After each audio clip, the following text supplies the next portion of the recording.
Hi, welcome into my reselling channel, Flippin' Hippos. I'm here with 3 of my friends tonight, and we're here to talk about reselling and answer all of your questions. We'll be here all night or for an hour, whichever one comes first. Before we get started, if you have questions about reselling in general, platforms specifically, shipping, sourcing, photographing, how we do our processes, if we use List Perfectly or another program, whatever you want to know, ask us. We have a wide variety of knowledge and experience here tonight. So put your questions in the chat if you have them, and I will allow everyone a chance to introduce themselves to you. We'll start with Sarah. All right. What's up, everybody? So good to see you. My name is Sarah B. Boinkin. I am a licensed mental health counselor. I'm an Orange Theory coach, and I also resell on many different platforms thanks to List Perfectly. But Poshmark was my first and foremost love. I've been reselling for just about 7 years, and I met Star at, was it List Perfectly Camp Listing Party or Boss Reseller Remix? I think both. Yeah. So, yeah. And hi, my name is Karen. I sell on many platforms. I go by the name Avon Ridge on most of them. And one of my favorite platforms right now is eBay. Big plug for eBay. I was off of eBay for a long time, and I decided to come back, and I couldn't be happier about it. I'm doing real well on there. I do Poshmark. I do Etsy, and I also do some of the big platforms like Walmart and Amazon. And I live in Pittsburgh, and I'm a friend of Star. We go buddying a couple times a month.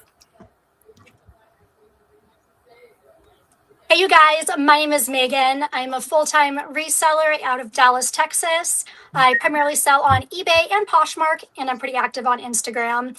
I am actually Star's longest friend here in the chat, but we have never actually met in person, and it's going on 10 years. I think you were actually my second or third reseller friend, Megan, that I made. Oh, I think you too. You too. I think you're like my second or third as well. Yeah, Jamie Pace. Yeah.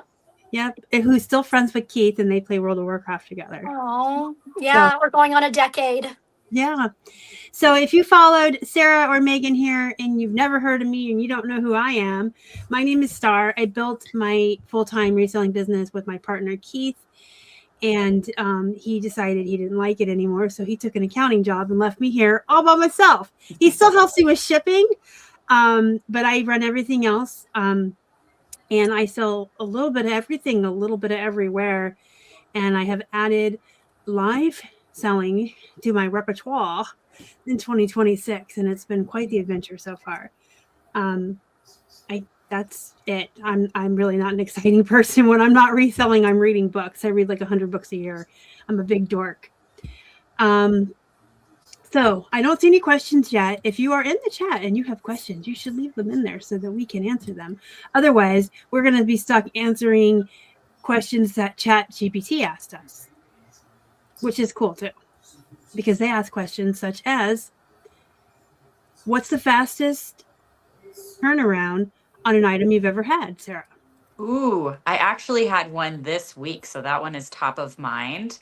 I have recently relocated to Colorado where we have ARC stores, and on Saturdays, all the tags but one are 50% off. And I found last Saturday an Elliott new with tags gown that retails for $328. I paid $6 for it, listed it, and within 6 hours I had a decent offer, so I accepted $115 and out it went the next day.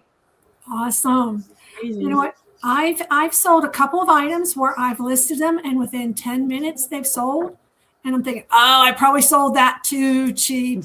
So lesson learned, but I'm glad, it's money in motion. I've been taught. I used to be one of these that would hold on to things. It's like, no, it's money in motion. Just keep that money flowing, and I seem to do a lot better. Make some profit on it and keep it moving. Karen, I currently struggle with holding on to items too long and trying to wait for better prices. But in this last week, I sold a pair of Steve Madden, like those kind of like the UGG clog with like a thick Yep. sole, the slip-on ones, they're like a chestnut color.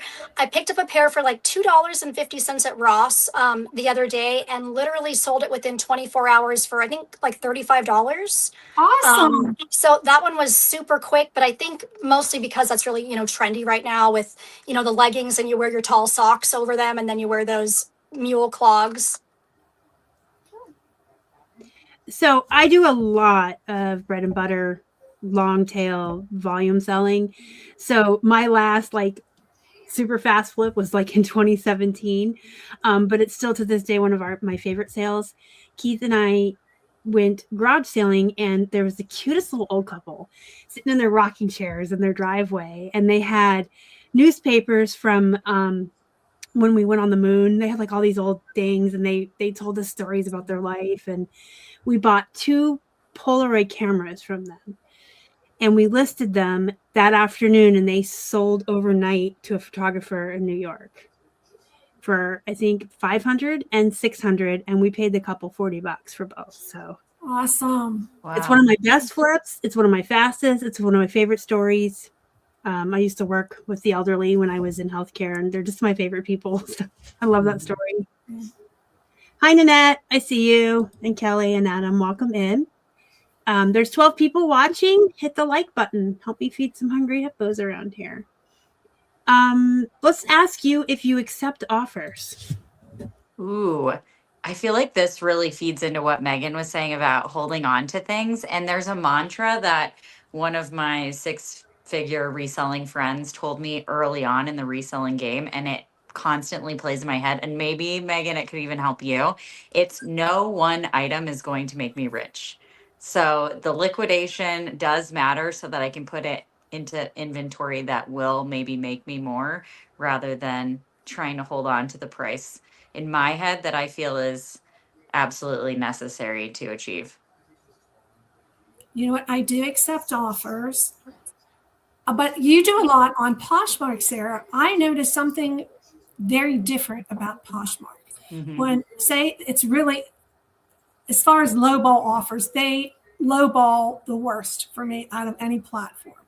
And if I counter, like I might have something listed for $20 and they'll give me $3 on it, which means I wouldn't even make money. So I might counter like a 10, okay, which is still reasonable, really reasonable.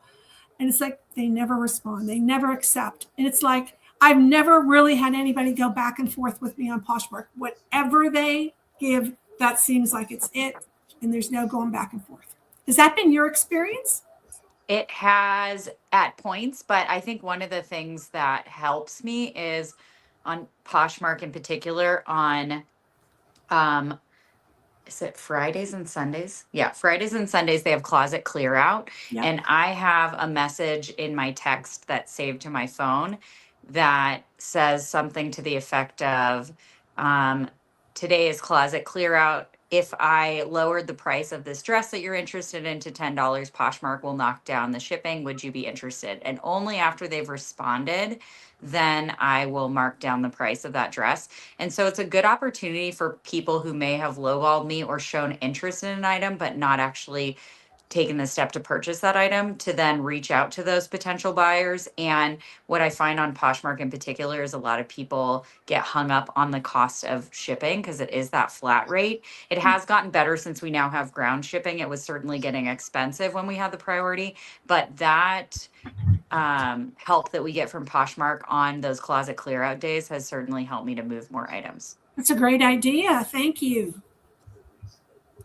So I do best offers all day long, eBay and Poshmark. I think on eBay, I tend to get a lot more lowball offers because I do free shipping. So when I'm coming up with a counter, it needs to also cover what I'm going to pay for shipping to that person.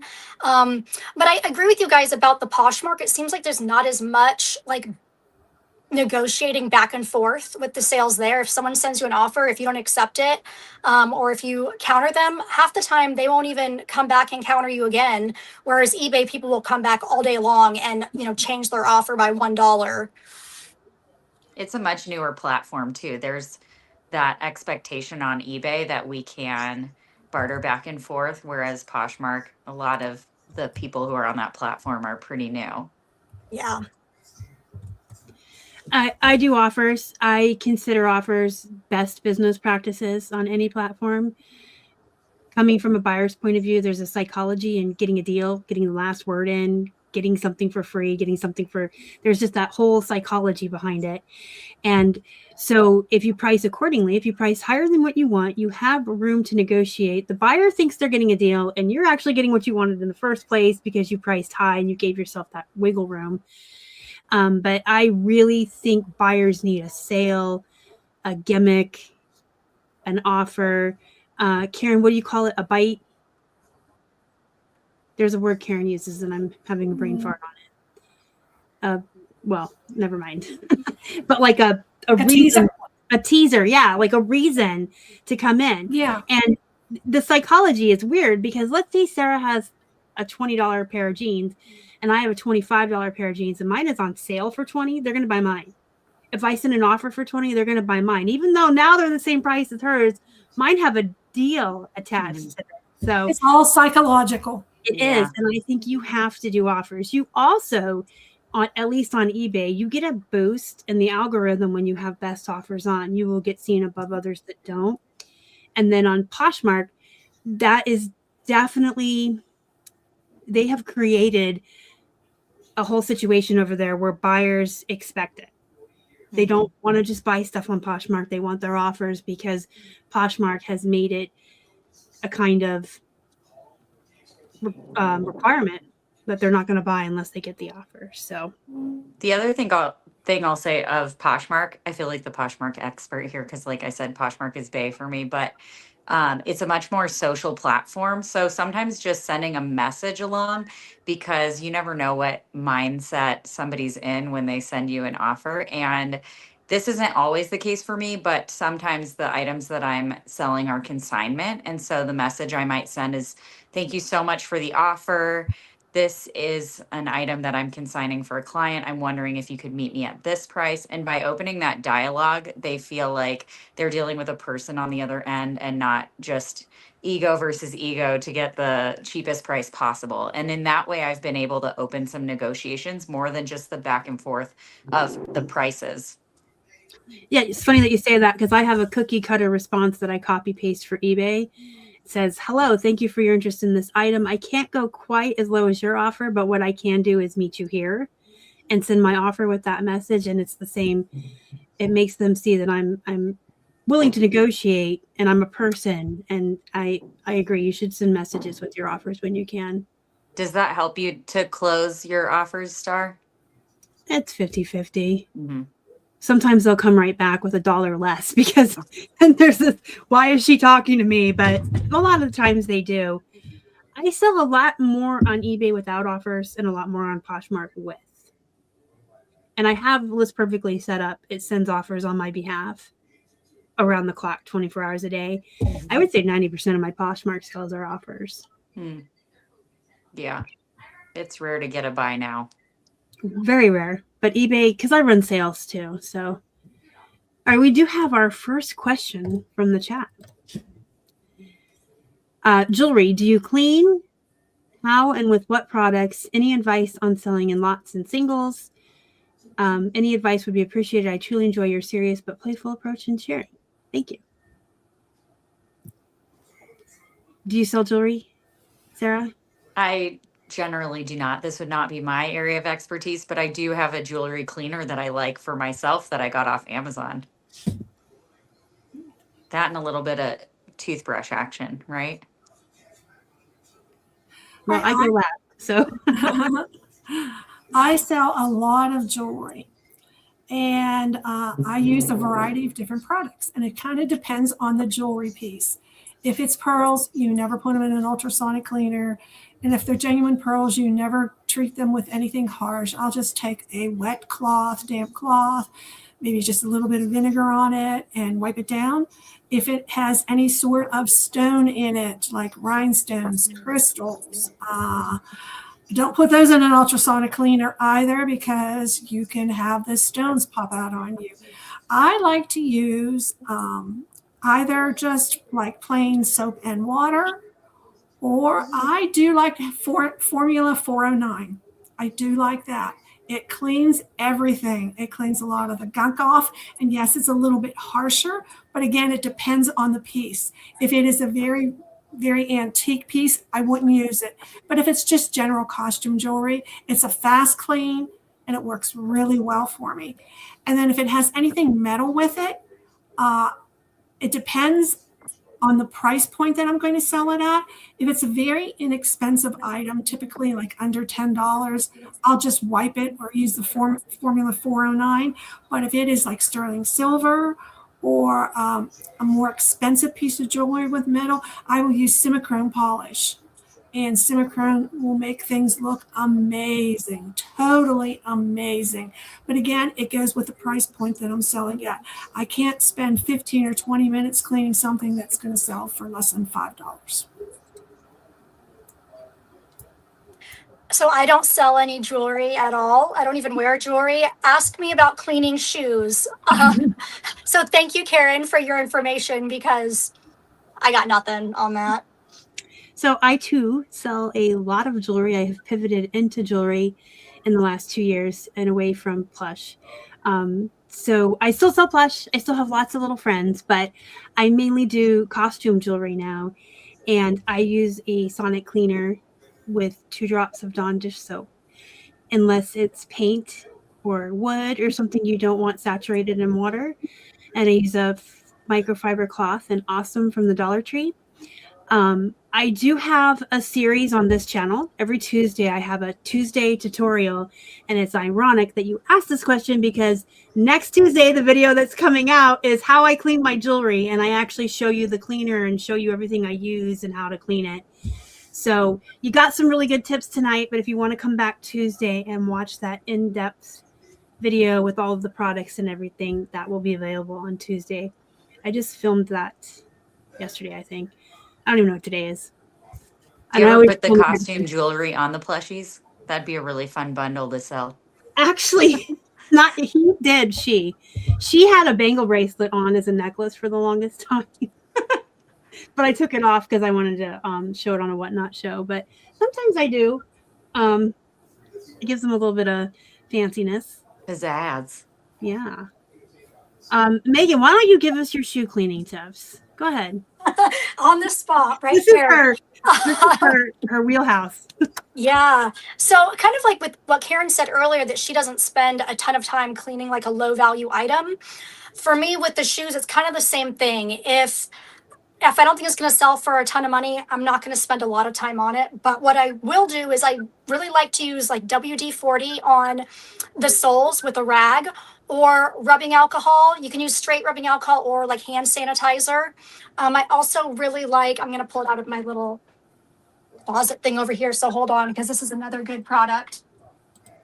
This is tire shine, like for your car, but this works amazing on like black rubber soles that look like kind of dry and wore out. And I'm not talking about like dry rot shoes, but just ones that look really kind of like faded and dull. This is amazing on a black rubber sole. So rubbing alcohol, this for the rubber, or like WD-40 is my favorite. I'll also do, there's some like pink, there's like a pink shoe cleaner that's kind of like a Dawn dish soap you just mix with some water, and I'll use that with a little brush to clean suede and things like that. But for the most part, the alcohol, WD-40, tire shine.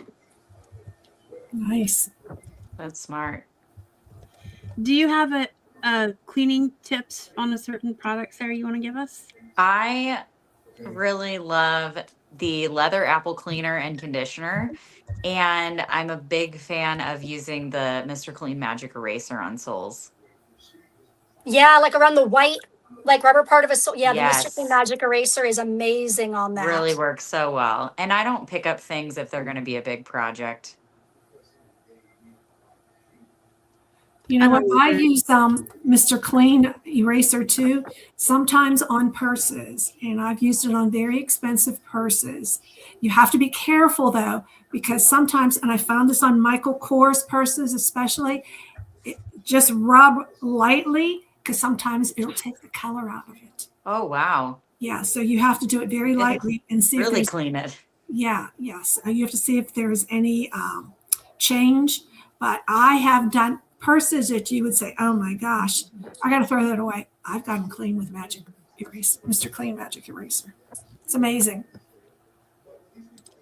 Here we have another question from the chat from Adam. Any tips on cleaning a thermal printer? He meant. Not a thermal Get a printer. new one. Oh, okay, I was very confused. He meant printer. I don't know. I feel like if you're at that phase, you probably owe yourself a new printer, right? Yeah, they're so cheap now. I mean, it's not like, you can get them like on Amazon, Yeah. on Amazon, Prime Days or whatever, like $50 some I've seen. Yeah. Yeah, I've used a Zebra thermal for years, and I don't know, whenever it like quits working, it's just time for another one, but they last so long. There really isn't much to it with the thermal printer, so I don't know what there would be like to clean. I guess maybe like some rubbing alcohol on like Get some a Q-tips. wipe or something, but if that doesn't work, I'd probably just get a whole new one. I rag and clean the windows. outside of mine with a microfiber cloth, and I squirt it with Dawn Power Wash. Oh my gosh. If you watch Tuesday's video, I get a little bit crazy with the Dawn Power Wash. I have replaced 90% of the cleaners in my home, unless it's like the bathroom where you need Lysol wipes. Dawn Power Wash is the bomb, and you can make it yourself. I have a Is recipe. it sponsored? I wish it was, because listen, Dawn, if you're listening, I use the power wash all over my house, everywhere, to clean my jewelry and my business. You and Pepsi. There it is. y'all need to get a hold of me, because if you want to send me free Pepsis, I will drink 3 every day on camera. Okay. Star turned me on to the Dawn Power Wash. It is amazing. Like, I use it to scrub the toilet too. Yeah, It's Dawn Power Wash. amazing. Dawn. What's the Dawn that has a P? It's like a special Dawn. I run into this problem every time. I don't know. I just Dawn. got Power Wash. Yeah, but if you make your own, you got to use a specific Dawn. Oh, okay. Give me hold, please, as our friend Jenny says. Platinum. It's Dawn Platinum, alcohol, and water. But you have to have a continuous sprayer, not a spritzer, but one of those where you push it in and it sprays. Yeah. Yeah, and it windows, mirrors. If you have the shiny silver appliances in your kitchen that always have millions of fingerprints, it's beautiful. Look, I need Dawn to sponsor me, kids. I make my own. I have a video on how to make. I'm answering a question. Look up how to make DIY power wash refills. So I do make my own, and I have a video on it, which I'll dig out and put in there for you guys, because I know I'm not sponsored, but I cannot stress how much I love Dawn Power Wash. All right, next question. We don't have any more in the chat. If you do have questions, throw them in there. I'm sure your questions will be much more insightful than chat GBT's.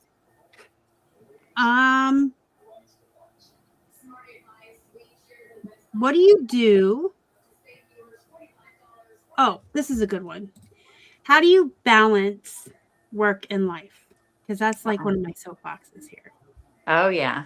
So personally, as a person that I told you, I'm a personal trainer, I'm a therapist, I have a family, obviously, and reselling. It's all about that compartmentalization. And I think one of the things that has saved me in the reselling space is my batch work, and knowing that I don't have to get it from start to finish, but just get enough done that I can have some drafts ready to push out, so that when I'm standing in line at the grocery store or waiting at the dental office for my appointment, I have something that can go live to keep the algorithm happy.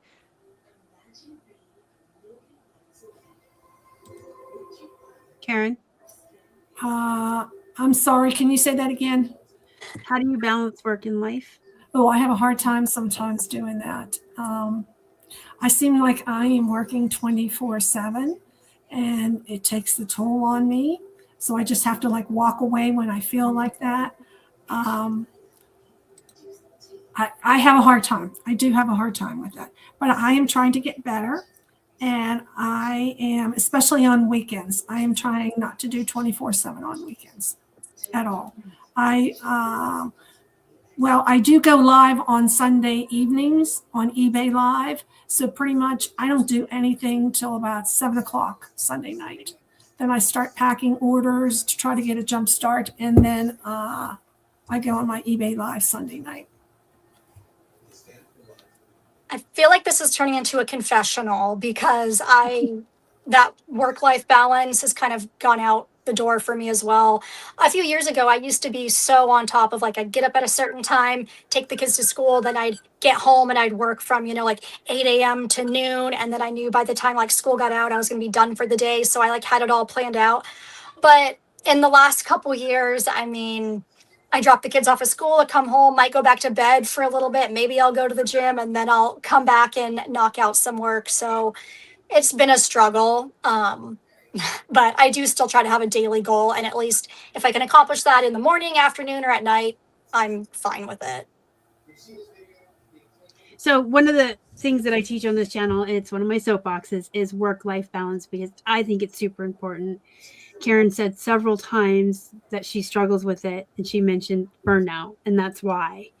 If you just work, you're going to burn out. It's not good for your mental health, and then you're not a good person for yourself, your family, your pets, your friends. But when you find that balance, you have better mental clarity, better mental health, probably better physical health. Take breaks, go for walks, people. Take a lunch break. Don't eat at your desk. It's just so super important. And the other end of that, the other side of that coin, you can't always not work either. You can't fiddle fart around and watch YouTube all day. So you have to find that nice balance. I think it's super important. It's a hill I'll die on.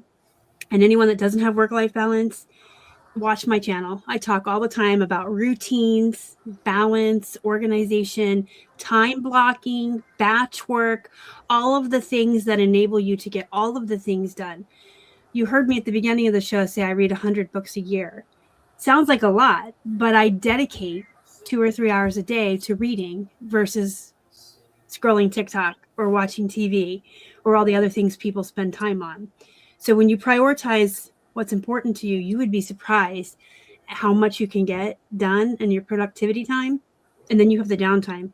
And if you like TV, binge. Not everyone wants to read at night, but I want everyone to have that ability to get their work done and then have that time to sit down and do something, whether it's knitting, watching TV, whatever it is that you enjoy. I can't express how important it is. I have burned out myself. I've seen my friends burn out. I've seen what stress can do to you, your health. It's crazy. So find the work-life balance. And you find that through routines and organization. I mean, it's that simple. You just have to be willing to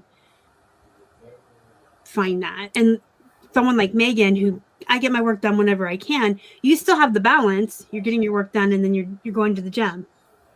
There's people I know that come home from taking their kids to the bus and go right to work and work till 3 a.m.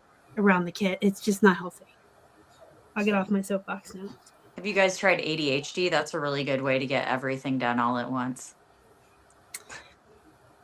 No, I have OCD. I'm just kidding. I mean, I have ADD and I got some good medicine for that. That helps. But yeah, I'm actually diagnosed OCD and anxiety, and I don't like medication. And so a therapist told me 20 years ago, the way for me to control it without medication is to have total control of my schedule and my life. And that's what helps me in reselling. That's life-changing for you. Wow. Yeah, I do better with a routine and schedule as well. Like just like that predictability every day, and just knowing like just got to get through this, and then on to the next thing. That's probably key. Yeah, I think of it like when I wake up in the morning, I think first I do this, and then I do this, and when I'm done with this, I do this, and then it's time for this, and that's all day. And when you're time blocking and batch working, you're being a lot more productive. If you have a stack of jeans and you're just measuring all of them, you're going to measure them faster than if you take one pair, measure it, photograph it, and list it. You want to measure them all, photograph them all, list them all. Yeah, that's probably like the best tip ever is the batch work with the clothing. Like photograph a stack, measure the stack, whatever your process is, but batches. Yeah, absolutely. And all alike items. Don't do like a coffee mug and then a pair of jeans and then a plush. Try to do all alike items and all alike tasks. shipping, photos, listing. I think That's also gold. like having a reward for yourself after you do it, because there's so many unsexy parts of reselling. Like we all want to go to the thrift. We all want to go to an estate sale. We want to see what's out there. What is the Easter egg hunt that I'm missing today? But if you're doing that all the time, that's how you end up with the money pile. And my reward to myself is after I get through these listings that I just recently picked up, once they're all up and pushed out to all my platforms, that's when I'm allowed to source again. I really am stringent about that. Yeah, I definitely believe in a reward system. Tell yourself, list 10 items, you get 5 minutes to scroll TikTok, or finish your work by lunch and you get a TV show with your lunch, or you get to read a chapter. Finish all your work by dinner and you get some Reese's Pieces with dinner. Like, how I'm very food motivated, but just tell yourself, you know, every time you finish a task, celebrate that and give yourself a little reward. And I tell people, make sure you take a lunch break. I think a lot of people just work straight through the day, and you should be getting up and moving your body. We just sit here all day. You should be getting up, and unless you're going to the gym like Megan first thing, I try to break my day up. I get up at 7 and do all my shipping and listing and break around 10 and do my workouts and shower and all that. But just move your body. Get up from the desk. Right? Sarah roller skates, by the way. I do. Oh, nice. Not in this very moment, but It's pretty cool watching her videos. thank you. Speaking of, I'm going to start putting people's, I'm going to put Sarah's Instagram and Megan's Instagram and Karen's Linktree in the chat for you guys. Follow them. Megan has a really good Instagram with a lot of really great tips. I think, Megan, you treat your Instagram kind of like a YouTube tutorial channel, but it's just Instagram shorter bits. Sarah has a lot of reselling information, and her roller skating videos are the best. They're so fun. And Karen has a wide variety of stuff, and she's been playing around with AI and stuff, so her channels are really fun too. Oh, that's cool. AI is like, it's like after my husband and the dog go to sleep and the cat go to sleep, I get on and I make all kinds of stuff, and I use the dog and I have the cat and just Do you use it in your business, Karen? I'm starting to, yes. I think that's so good with like stuff like jewelry or just things you can't find stock photos of if you're using stock photos. Not that all of us use stock photos, not that that's allowed. Don't know what you're talking about. I have no idea what's going on. What? I really like AI for my business for a tool. I use it as a tool for learning. I've been branching out into, I've always only ever done jeans, right? So I've been branching out into different kinds of dresses and plus size blouses. And I live in pajamas and t-shirts, so I don't know anything. So I like to say, Chat GPT, tell me what style this dress is. Oh, that's a cottagecore dress. Ooh, I learned a new term. Okay, well, tell me what this shirt is. It's a peasant blouse. Ooh, I learned something new. So I use it as a tool. You can ask it anything. It'll give you keywords, styles, and it'll give you the core words like cottagecore, fantasy core, grandma core, all of those. And once you see like 2 or 3 things, you know. Whoops, let me just not hit things. So I think it's really good for a tool. There's social medias in the chat. If you have questions, put them in the chat. Somebody just left the thrift. Some of us are probably feeling FOMO. I'm not. I don't like thrifting. Me and Trish Glenn are the only 2 people in the whole resellers in the whole world that don't like thrifting. There's something wrong with you. I love it. I don't That's my like favorite it. part. I don't want to go out of the house. I don't like people. I go once a month with Karen, and we actually do have a good time. And after we're done thrifting, we go to Aldi's and go grocery shopping together too. I like it with other people, I guess. Just not. I'd rather wholesale. I'd rather just like click a button and have 200 pieces come to my door. It's the thrill of the hunt for me. Like it's literally a treasure hunt. I have no interest in treasure hunts. I have interest in sitting here in my pajamas and watching true crime and listing. I mean, that sounds great too. I love the thrill of the hunt, and I love the thrill of a sale. I love to hear it like cha-ching or ping or whatever the sound is from the platform. I love it. I like opening the door and going, oh, here's a box with 300 pieces in it. Okay, I'll be in here for a week in my pajamas watching horror movies. This is great. All right. What's the worst or biggest mistake many new resellers make? Oof. Not starting with what they already have. Why are we investing in things when we're learning? Your best learning tool is to list what you already have. Or when I was just starting out, it was right before the pandemic started. Like 85% of my inventory were things that I was consigning for other people. And that was the best way to learn because I didn't invest. I paid them half and I ended up learning what sizes and brands sold that were not previously on my radar. My advice would be like shiny object. When you first get started, you want everything. Okay. So go through what's in your house and then pick something. There might have been something in the house that you've listed that you really enjoyed. Pick one thing, whether it's clothing or jewelry, and really start to learn about that and learn everything that you can about that and be the expert in that before you go on to the next category that you're going to work on, because you could be a jack of all trades and a master of none. So my tip's a little different. Mine is, when you're starting, you need to come up with a good inventory organization management system. When I first started, I literally made piles on the floor in a spare bedroom because I didn't think about scaling at that point, or like how it was going to become difficult to find items. So I literally made stacks on the floor of a room, like by size. And then as I got more and more listings, I mean, it was taking me a long time to find items that sold because I'd have to like dig through an entire stack. So that is when I started using bins. I would just use like a big tub and I would put all the items in it and have them like labeled on a shelf. But then even with that, that was taking a long time to like dig through these organized bins. So that is when I started actually putting everything in individual bags and putting them in these really long boxes so that I could instantly just go and pull the item and it would be really quick instead of spending hours trying to find things. And it kind of creeps up on you. Like you might start and only have 10 or 20 items, but you quickly can get to hundreds, and that's when it becomes difficult to find things. So mine was going to be about shipping, but I want to make a comment about the inventory management system because you make very valid points.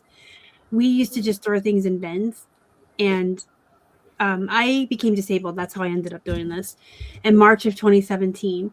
And our first Q4, we had 2,500 to 3,000 active listings because we built really fast. Because I was in a position of sink or swim because I couldn't work anymore.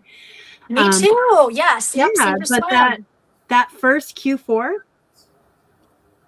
it took 3 hours to pull listing. I cried every morning. I was stressed beyond belief. He was stressed. We were, fighting because everybody's mad that everything's not organized and neat. And we were selling 30, 40, 50 items a day. And it was just the most stress. I quit eBay every day. I hated the job. And then when we finally got through Q4 and saw on the other side that January 2018, he kept listing part-time. He was working full-time still. And I didn't list for 2 months and just redid our inventory and created a system. And I was updating and, touching things. So there was activity, but I didn't list for 2 months. And I created a system very similar to Megan's. In fact, I think I copied yours. And then my second Q4, oh my gosh, I just took a list and went in bin A, 1, 2, 3, 5, pull it, 10 sold, you pull it. So different, like night and day. So Star, I feel like we have the same life because I did the exact same thing. I had like so many listings and it was taking me hours to pull orders and I was so stressed out. Things were getting lost. But yeah, as soon as I started doing an actual inventory management system, it's like, oh, right here. I felt like I was like a warehouse worker, like just pulling, the little orders out of the bins. So it's so much easier when you're organized. And yeah. I do a series on my YouTube every year before Q4 now, telling people, get your shit together before Q4, because you will thank yourself when you just have to go and flick through the numbers and pull stuff or whatever system you have set up, because it can get, even for someone that not that large, even if you're only selling 5 or 10 items a day, that can be very stressful. And if you start canceling stuff, Now even Poshmark punishes you for that. Mhm. It's not just eBay. You don't want to start Mhm. canceling stuff and losing stuff. So it's super important. And then I know I talk a lot, but I just want to add a little bit about shipping. Learn shipping before you start listing. I learned that the hard way. In fact, Megan's the one that taught me about padded flats, you guys, because I sold my very first pair of Ralph Lauren corduroy pants I found at the Bend, and it cost me like $15 to ship it in a box. And I was like, why do they cost so much? And Megan's like, don't you know about padded flats? I'm like, what? Like roll it up really small. The old ones that were like this, but were the priority flat rates, you know? Yep. And I'm like, oh my gosh, $7 if you can get it in there. And so, but I had sworn off after that pair of pants cost so much to ship. I swore off pants and jeans for like 6 months to 9 months till Megan taught me about the flat rates. And jeans became one of my one of my biggest sellers for a lot of years after that. So get yourself an inventory system, get yourself familiar with all of the different shipping and rates and things like that, and all of the free supplies you can get. If you're a Poshmark seller, you can get these. And they will soon be able to be ordered on the app. Oh, nice. You can now. They've got everyone enrolled in that, I think, by the end of January. I checked my app yesterday and it's on my app now. Oh, it is? Where do I go? Yeah. I'm using my phone to stream. You gotta like click on your name thing, and then it's under like account settings or something. It's like 2 different places you click, and it will be there under something that says inventory. Like under the inventory report. I may be completely wrong, but I know it's a couple clicks. Sarah, maybe you know exactly where to click to order the USPS supplies on the Poshmark app. So good. All mine Okay. just came and it's amazing. Okay, tell us what to got click. An email about it. Check your email, Star. But it's under. Okay, so if you go to your account settings, I'm trying to think if it's the hamburger or it's down. But when you scroll down, like the same place that you would go to see your Posh stats, it's one of those things that says like order shipping supplies or something to that effect. But I ended up getting padded mailers.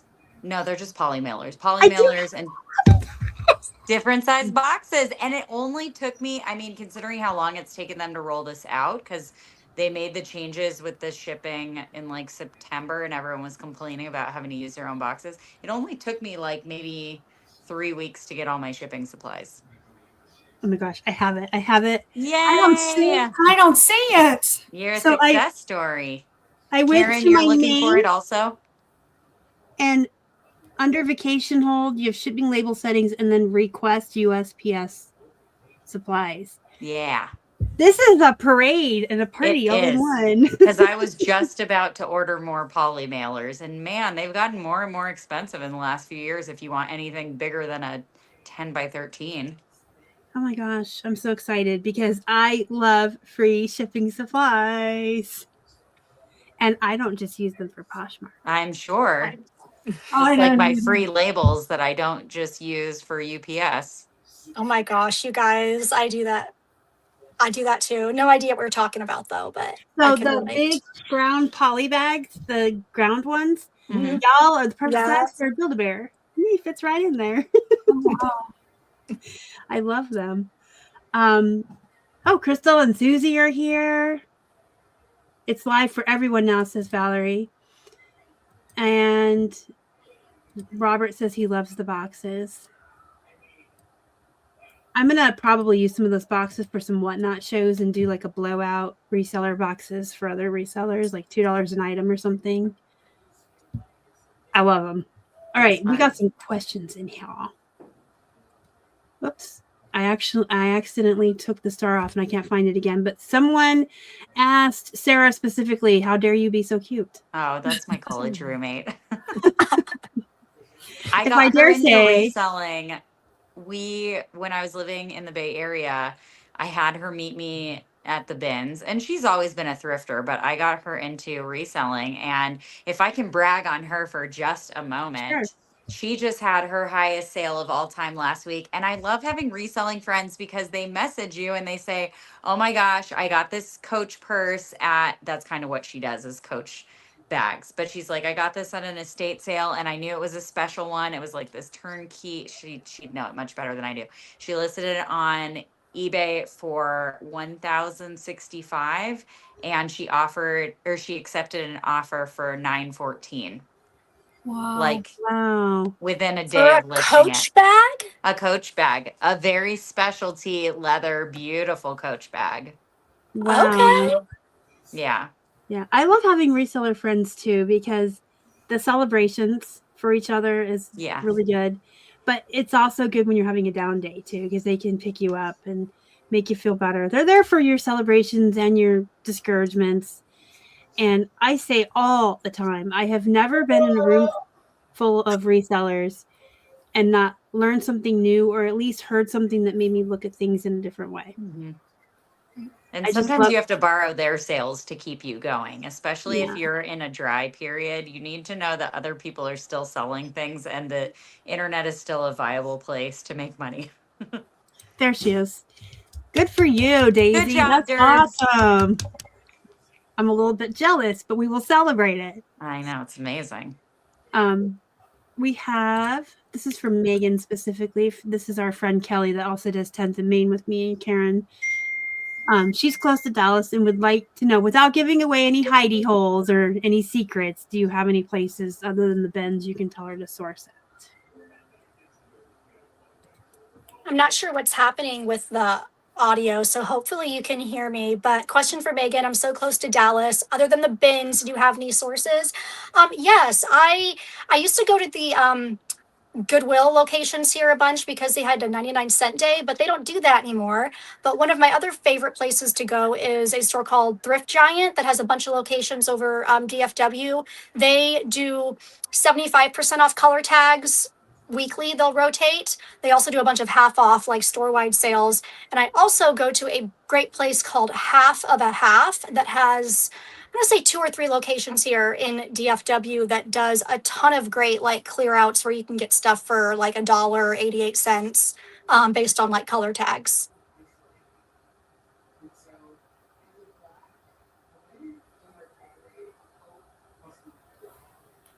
I'm muted and I'm just talking away. Megan, can you hear us? Yeah, I can hear you.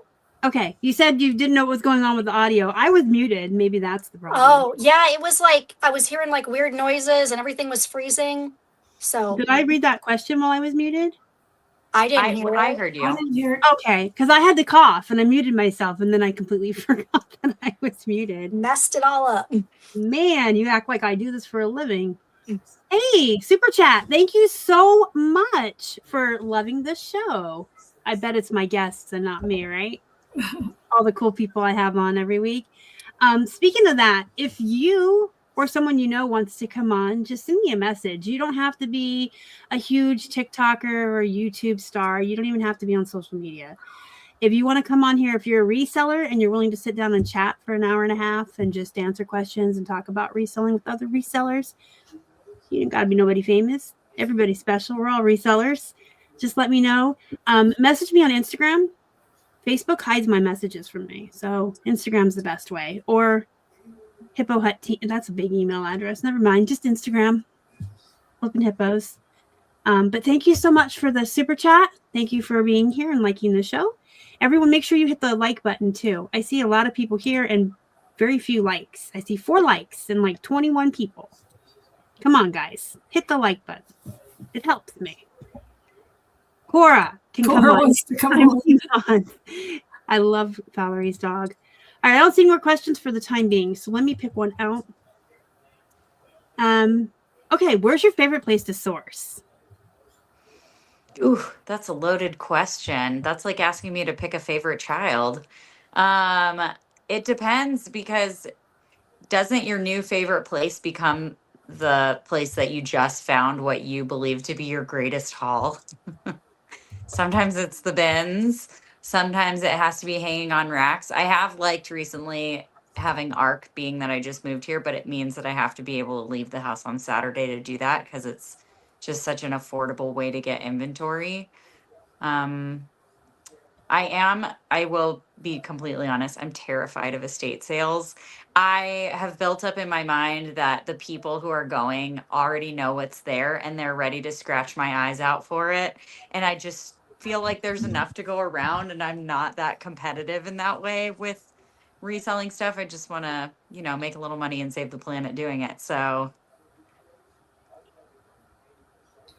I do like church sales and church flea markets, but I've learned I try to hit the smaller churches because I just kind of feel like I just get like real antsy when there's too many people there and they're fighting over something. I don't like that.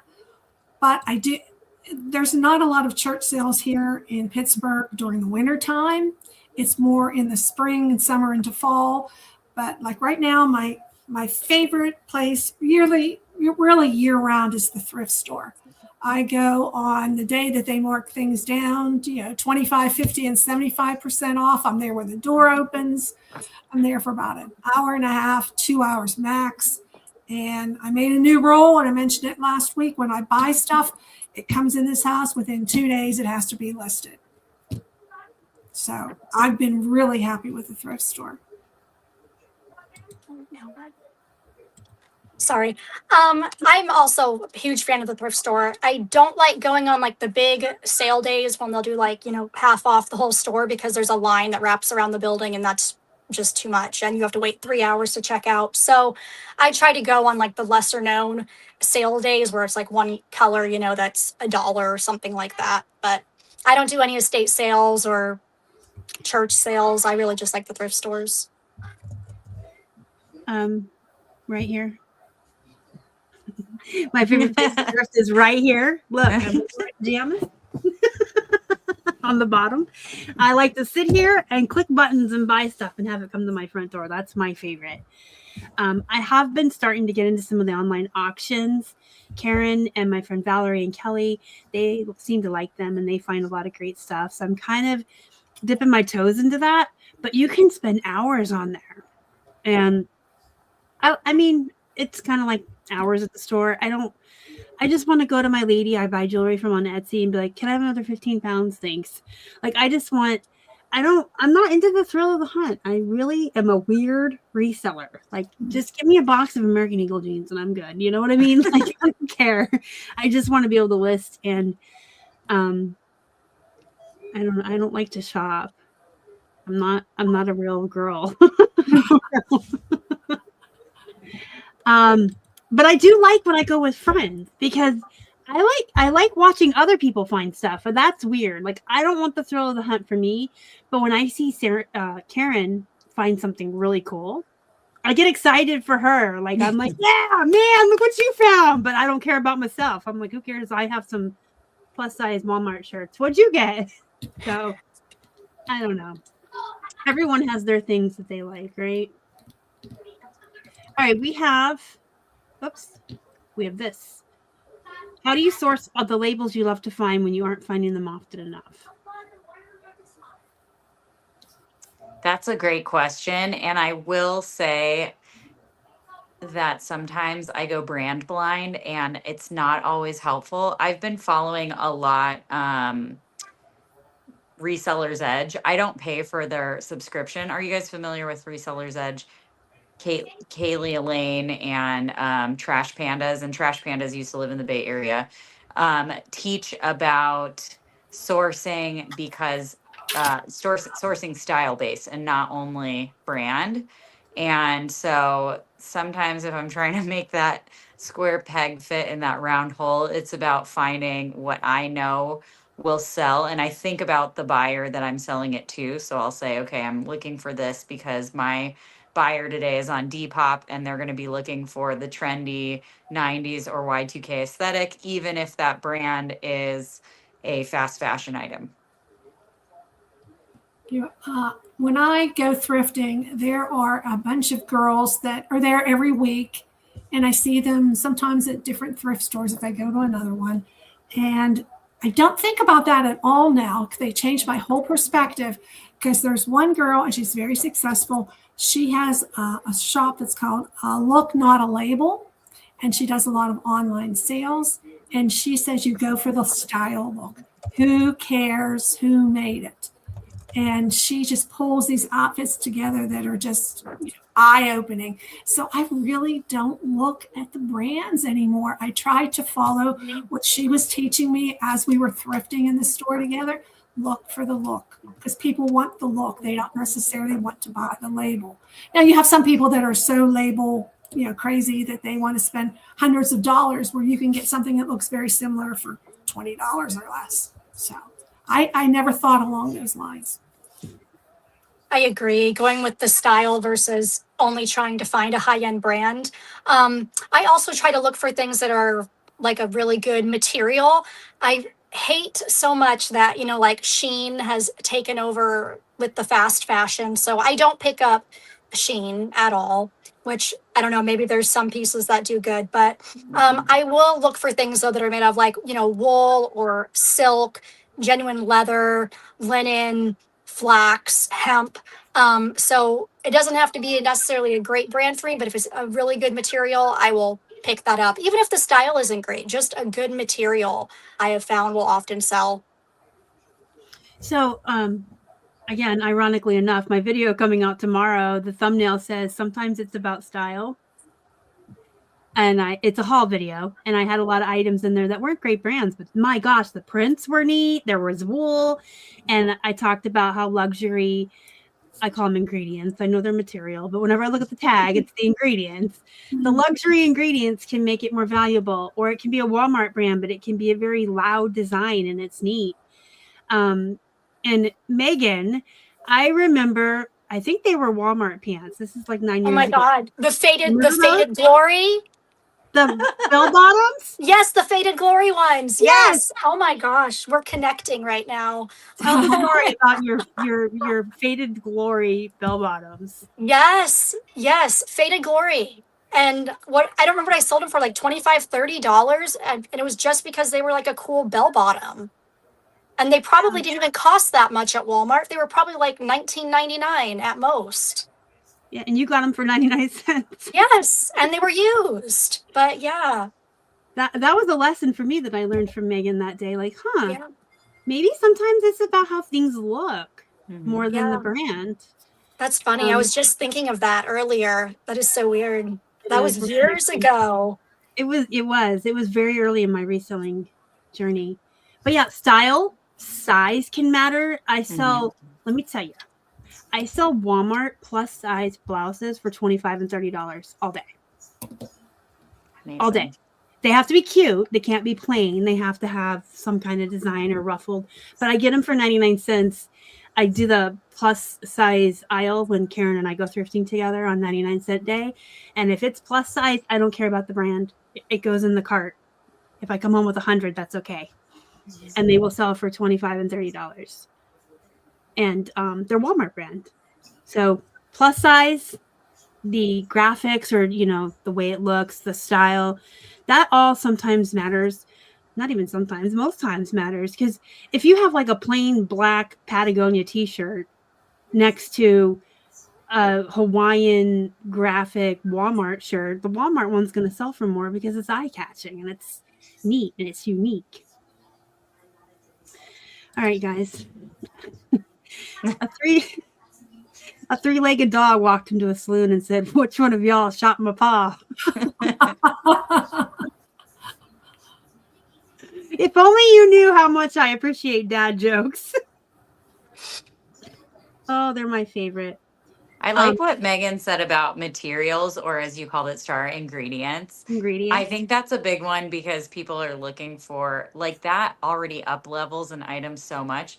But I think a really good indicator of like with style of should I pick something up is, are you drawn to it? Because how many times do we list things that we're not excited about and it feels like we begrudgingly have to get it up, share the item. If you're on Poshmark, sharing the item, and it's like, I don't want to look at this item again. But if you have something that you gravitate towards and it matches that style or it tickles something in your brain, you're a lot more likely to sell it. I did, and I didn't understand the text, and so I sent you 2 question marks.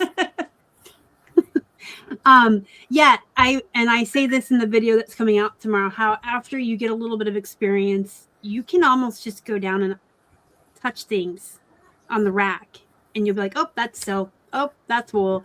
You get to a point where you can kind of just feel, and and anyone can learn. It just comes with touch wool 10 times, and now you know what wool feels like, right? So definitely pay attention to the ingredients. They're important. I also call smells flavors. Okay. So I buy my flavors for my Bath and Body Works wallflower plugins. My boyfriend's always like, they don't have flavors, they have smells. And I'm like, they're flavors. For your nose. It's a flavor for your nose. They're flavors. I mean, because they smell like fruit. Sarah, how is thrifting in Colorado compared to California? Crystal, good question. When I told my friends I was moving here, they said, oh, the mecca of thrift. They were so excited for me. I felt like I had a great access to a lot of things in California. I just felt like there were far less stores that did it. Like right now, I'm doing this thrift challenge because I have a 3-month-old puppy at home. And so I set a timer, and I'll time myself and I'll record myself for 30 minutes. What can I find in 30 minutes? And when I started this thrift challenge, I was able to go to 4 different thrift stores without repeating, and finding different things in all the areas. And I think there's something like 38 ARC here. There's 3 bins that I've been to since I've been here. There are multiple Goodwills. Additionally, they have their own things that are here that I have yet to visit. So I just think there's a lot more of the shops versus when I was in California. I didn't want to repeat, if I was just at that Savers last week, how much new inventory could have been introduced. It's a plethora. I've never sourced in either California or Colorado. Come visit. You know what? Actually, where do you live in Colorado? I'm in Arvada, which is right between Boulder and Denver. I will be in Colorado Springs in September. I've been there. You've been there. I've been there. I was to the U.S. Geological Survey when I had my corporate job, and it was in Arvada, Colorado. Is that when you wear like the vest and you go out on the road? What do you mean the vest and go out on the road? Well, you said you were doing. Oh, I had a corporate job. Okay. Yeah, sorry. The surveys. I don't know what I was Yeah, thinking I of. sold product to the Geological Survey. That was my huge customer. So we were doing a lot of government facilities in Colorado. And I've been in Colorado Springs. Probably in my area. Mm-hmm. Yeah. So I will be in Colorado Springs in September. Is that close? It's about an hour and a half drive, but I've totally driven down there to roller skate. So there's no reason I couldn't drive down there to also thrift. And the thrifting's supposed to be great in Colorado Springs. Okay, I'm going to hit you up. So we have a mutual friend, Keith and I, that we've been friends with her for over 20 years. And she's the one that initially introduced us. And she came out here last summer to visit us. So it's our turn to go visit her. And she plays video games with Keith. That's like their thing. So maybe one day you and I can hook up and go thrifting while they're gaming. I love that. And I trust that you're not going to buy anything, but you're going to celebrate everything that I pick up since you want it delivered to your door. I can put it in an extra suitcase or ship it. What if I source it for you? Would that make it more exciting? Like if I'm going through and it's like one for me, one for Star, one for me, one for Star. That would be really fun. Okay, so I want to tell one of my favorite memories of Sarah, because now you've mentioned me and you thrifting together. And you probably don't remember this because it was such an inconsequential moment in time, but it's something that I've never forgotten and I remember about you. So when we went to the event that List Perfectly held in Phoenix, everybody went thrifting. It was like this group of 100 resellers just swarmed the thrifts in Phoenix, right? And everybody was looking, and Sarah and I weren't thrifting. We were over in the corner looking at the YouTubes of that crazy lady with the possums. Wait, You're not talking about the guy who's like, look at that. Would you look at Yeah, that? I showed you him. Would you just Yeah. look at it? Look at that. And then you're like, but wait, look at this lady with the possums. And so everyone else is thrifting, and Sarah and I are in the corner just looking at dumb YouTubes and laughing. Possums. I remember that. So Send me that video after this because I don't remember possums, but I do remember that I found Rothy's at that store. And I was going on and on to consignment chat ladies about why we love Rothy's and how they're sustainable. I do remember the Rothy's because You I did. filmed you telling us about them to teach everyone on my YouTube. Yeah. You went to high school in Arvada? What high school did you go to? Promised Landers. Oh my gosh. Look at all these people who went to school here. Wow. That's wild. There's a lot of folks. 2 fish were swimming in a lake and one hit concrete. Okay, I love dad jokes. if we're doing dad jokes, can I share one here? Sure. Okay, what did one hat say to the other? You stay here, I'm going on ahead. Oh. Well, did you hear about the fire at the circus? It was intense. Oh, I cracked myself up. All right. You guys, if you have any more questions, put them in the chat. We're going to get ready to wrap it up. I want to ask your favorite platform to sell on and why.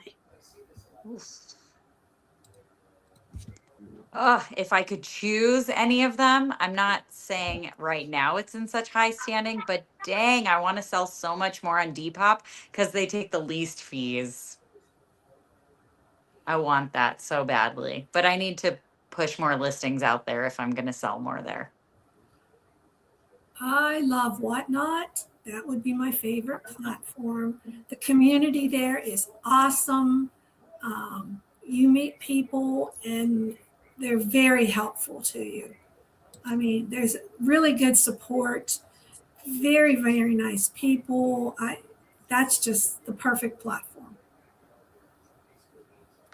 I would normally say eBay, but I'm going to have to go with Poshmark because I've realized that my average profit per item is higher. That flat shipping, I can do up to £5 and virtually no returns, which on eBay, I get so many returns for fit, even on items that only sell for like $12 to $15. People return it and they pay, $7, $8 to ship it back. So Poshmark, just more money and virtually no returns. eBay and I have a love-hate relationship, and right now we're broken up. I'm in a fight with Depop right now. Mercari and I are on the outs. But I love Etsy. Etsy's my favorite. I cannot believe to this day that I can sell a piece of costume jewelry for $35 and $40 on Etsy. And my Etsy will be real quiet sometimes for a couple days, but when it wakes up, like Sunday, I had 8 sales in like an hour. I was like, well, hello, you woke up, honey. But I just love it. And my plush do really well on Etsy. And what's crazy about that plush is they sell international. So someone will pay $20 for a Minnie Mouse and $40 to ship her. It's just, but I make the most profit on Etsy. The shipping is really easy. There's no returns. And it's really easy to list there. Like, it's just simple. So I'd have to say Etsy, and probably Poshmark is my second favorite because it has the least problems.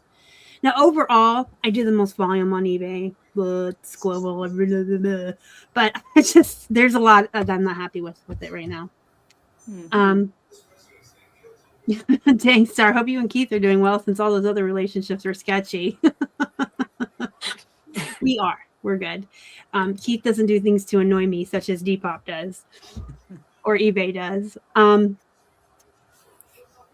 Dar, I got a weird question. If you have a squishmallow, is it unethical to squish it into a very small mailer? Do you have to maintain the shape and put it in a big box? I think no, because plush are squishy. And Robert in the chat can attest over there. He puts them in, like, contorts them and sits on bags and boxes and like pushes the air out because they're meant to squish, right? And they pop back out. I don't think so. I had a plush whatnot sale Monday, and one lady bought 10 plushies, and they were too big to fit in the first Ground Advantage boxes Poshmark sent us. So I had this like Walmart box, and I like closed it. And I'm like, Keith, come hold it down. Let's tape it. I mean, they squish. I think it's okay. They do pluff back. Pluff back, is pluff a word? Yeah, see, some people do that too. Some people vacuum seal them. And I used to have a person I used to buy plush from that vacuum sealed them, and it was so cool to open them. I would do it like on YouTube. You'd cut the bag and they'd all come exploding out. It was really cool. I don't think anything's wrong with it. Are you ever going to get a buyer that complains about it? Probably, because there's always buyers that are going to bitch at a free beer party, right? All right, I'm going to ask you guys one more question, and then if we don't have anything in the chat, we'll wrap it up. Are Karen and I the only ones here that do live sales? No. Oh. I do live sales. I was actually one of had Tiffy Pie been on here, Tiffy Pie and I were the first two ever live sales on Poshmark in September of 2022, when Poshmark was competing with Whatnot, because Whatnot had started selling clothing. They invited myself and Tiff, and we signed an NDA, so we didn't know that the other was going to headquarters, even though we were friends. And we did the first two ever live sales on Posh. I do remember that. And you did one at camp with Dougie. I did one at camp with Dougie, and that's where he learned that pockets keep secrets and that you need to give a clean crotch shot. I do remember that now. That was great. I'm going to ask a live selling question. I didn't really want to leave anyone out, but. Does Megan live sell? Sorry, I didn't mean to. Oh, no, not. I used to on Instagram a few years ago. I used to do a wholesale company called the Bolo Box, and I would do some of those live on Instagram. The only other live stuff I've done is I visited one of my friends, Donna, down in Florida, and she did lives on YouTube selling stuff, and I did a couple of those with her, but for the most part, no, it's been years. I think you can still answer this question though. How do you handle a quiet live?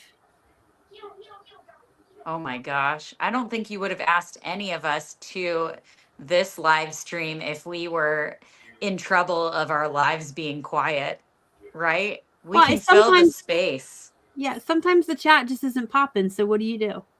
Oh man, I always have a whole bunch up my sleeve, whether it's jokes, talking about weather, upcoming holidays. I make up stories about the items that I'm selling. And then if something, for example, isn't selling, I'll be like, oh, her owner's not here yet. And I put it back on the rack. Oh, but I think you have to be on long enough for the chat to pick up. And I don't just mean in that one live. You have to show your consistency. You have to build your brand, because that's what people are going to come back for. I mean, Star, I'm sure when you started even this, you didn't have 21 people in your chat, right? Right. Karen? And you know me, she's been in some of my lives. I just start talking and talk about all kinds of stuff. Menopause chats, it's like, and then people seem to chime in. All right. I mean, if you it's relatable to the women that are in your chat. Yeah. And they're not buying, they're just talking to you. And I always say, hey, come back and we'll talk some more, and I'll talk about anything. I'll talk about the dog, and then if you talk about animals, people seem to like animals, and somebody's in there that's an animal lover, and they'll start to talk about it. Mm-hmm. Megan? I used to do a lot of live, like eBay and Poshmark shipping videos on Instagram.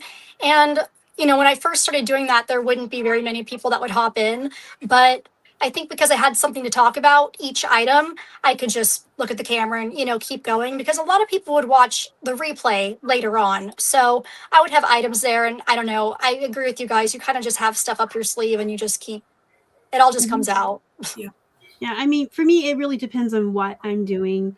I'll give you a few for instances. Like at my DVD shows I do on Fridays, if the chat is quiet, I read the back of the DVD in like a really funky voice. Like, they went to the haunted house and they thought it was safe, but was it? And I read like the story of the DVD on the back in like really hokey, funny, movie theatrical voices. If I have plush, I give them little voices and make them do little shows. With jewelry, I just kind of keep pulling it out and talking about it. But I feel like a lot of the times when you do lives, whether it's live sales, live YouTubes, or when you do pre-recorded YouTubes, sometimes you just feel like you're talking to the wall.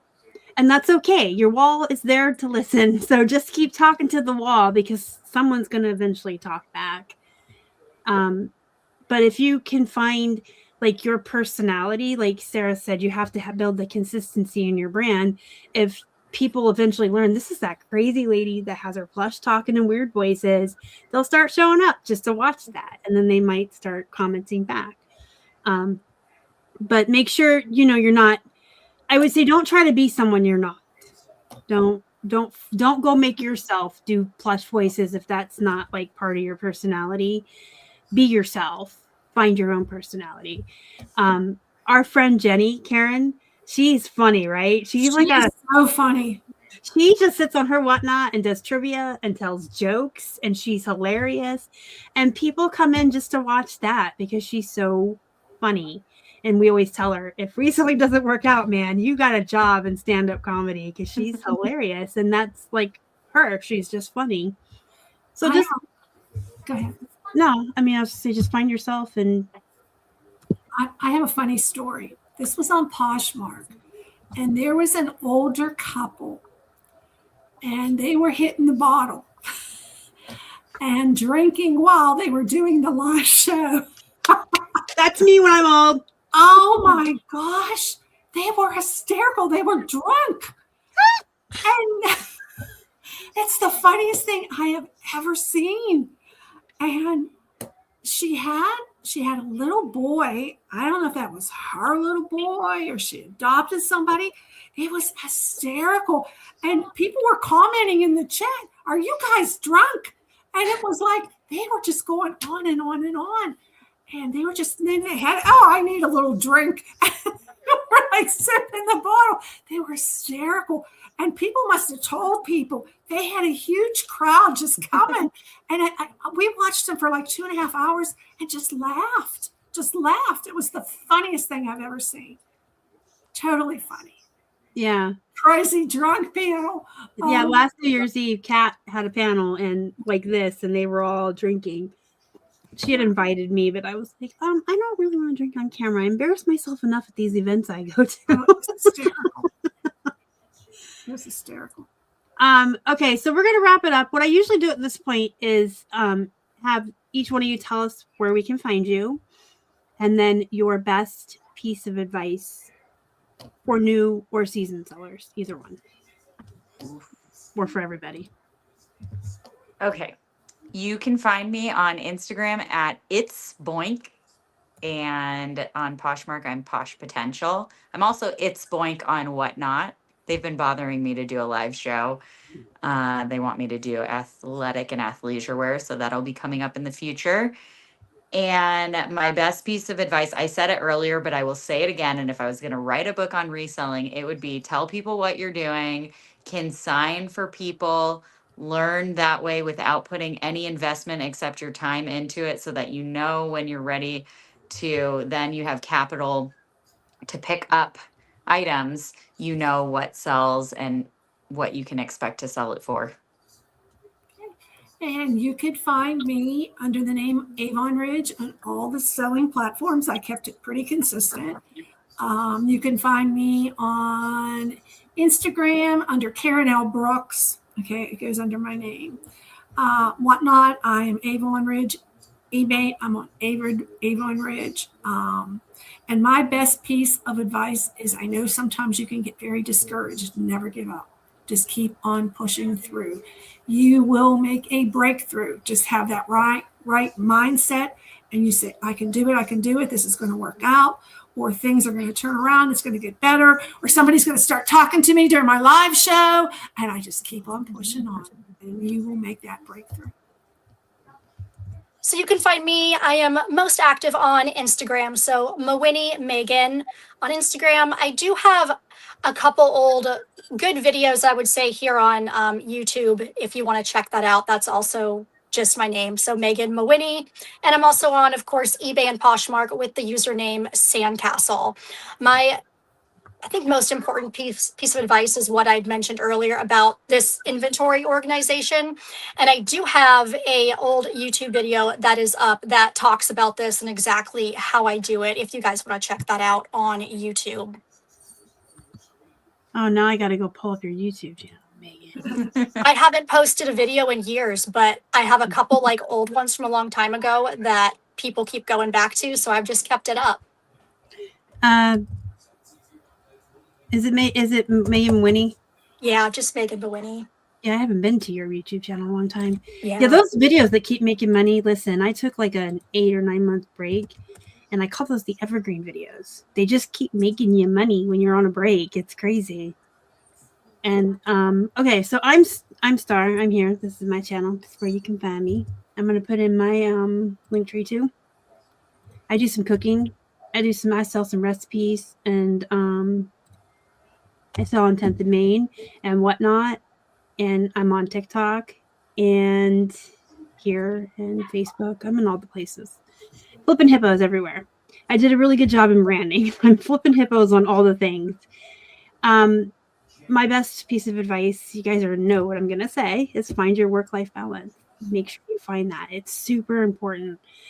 And work at it. It's not like you can just wake up tomorrow and be like, oh, look, I'm so perfectly balanced and my life is perfect. You have to really want it and work at it. Make your priorities, make your routines. Follow my channel if you need help with that. I do a lot of videos on that. And that all said, I would like to thank everyone that came in to watch the video. I forgot the word video for a second.